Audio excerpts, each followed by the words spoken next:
This being the spooky season of Halloween, I thought we'd look at one of military aviation's more mysterious, yet sobering stories. On November the 9th, 1958, a British oil exploration team discovered the wreckage of an old World War II aircraft in the Libyan Desert. They radioed authorities at the Wheelus Air Base, but no attempt to investigate the wreck was made as there was no records of any aircraft being lost in that area.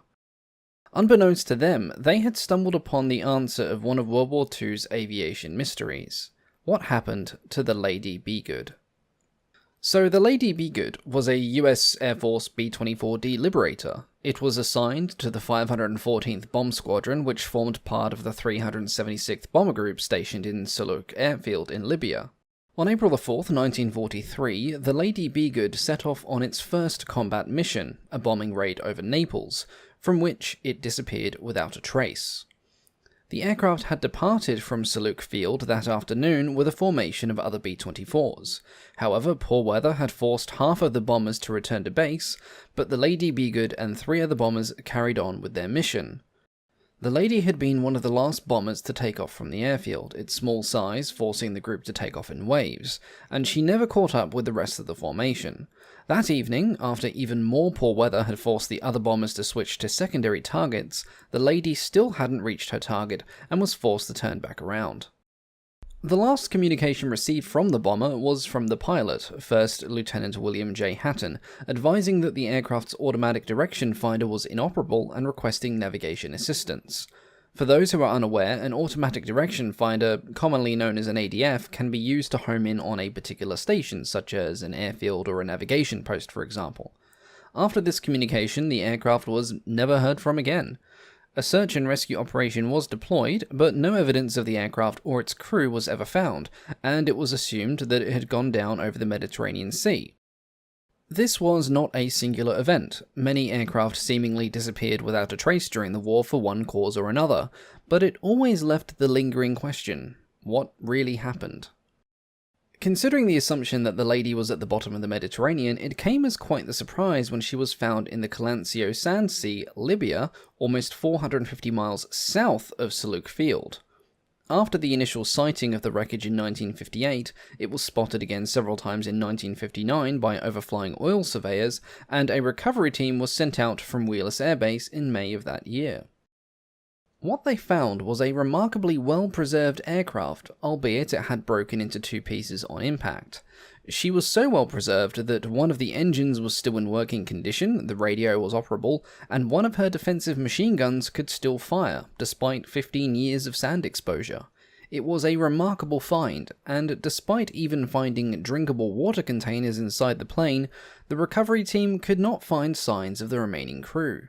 The initial investigation included extensive ground searches that coordinated with air units. Several interesting finds were made, including equipment such as parachutes, boots, and markers, but no bodies were ever found. Eventually, after months of investigation, the search was called off as it was presumed that the men's bodies had been claimed by the shifting sands. However, 6 months later, there was a new breakthrough. British Petroleum employees located the remains of 5 crew members, which were identified as belonging to Lieutenant Hatton, Lieutenant Toner, Lieutenant Hayes, Sergeant Adams, and Sergeant Lamotte. The site yielded a trove of items, the most valuable of which was a diary belonging to Lieutenant Toner. As the investigation continued, the pieces of the puzzle were slowly coming together. On the night of April 4th, 1943, the Lady Be Good had radioed for a directional reading. However, despite the airbase firing signal flares, she proceeded to overshoot her destination. The directional reading had been sent, however the base's radio direction finder only had a single loop antenna. As the aircraft's direction finder couldn't distinguish between a signal in front or behind, there was no way for the crew to tell if they were heading towards or away from their target.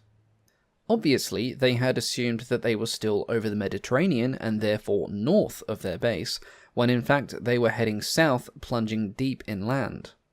After travelling over 400 miles inland, the Lady Be Good began to run out of fuel.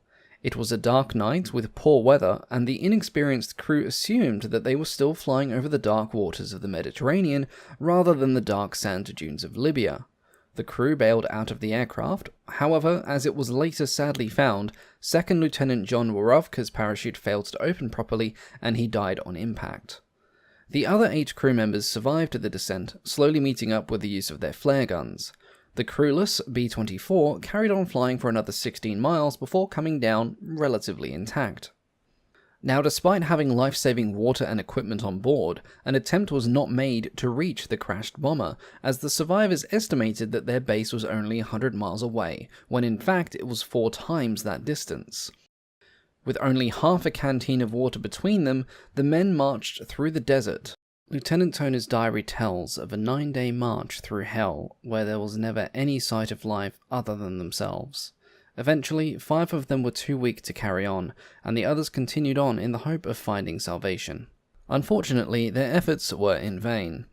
However, it cannot be discounted the level of individual achievement that was made by these survivors. It was estimated that, on average, one could survive in those desert conditions for approximately 30 miles before perishing, yet all of the survivors had travelled over 50, and some bodies were found as far as 100 miles away from the initial landing sites. Had fate been kinder, had the crew decided to travel back to the wreck of their aircraft to gather supplies and radio for help, this may have been a very different story. Eventually, all of the crew's remains, except those of Sergeant Vernon Moore, were found and brought back to the United States. Though the Lady Be Good and her crew did not survive their ordeal, their story has inspired books and been referenced in film and media as an example of courage and human endurance in the harshest of conditions. The memorial window in the chapel at Wheelus Air Base is dedicated to their honor, and one of the propellers of the Lady Be Good can be found in Lake Linden, Michigan.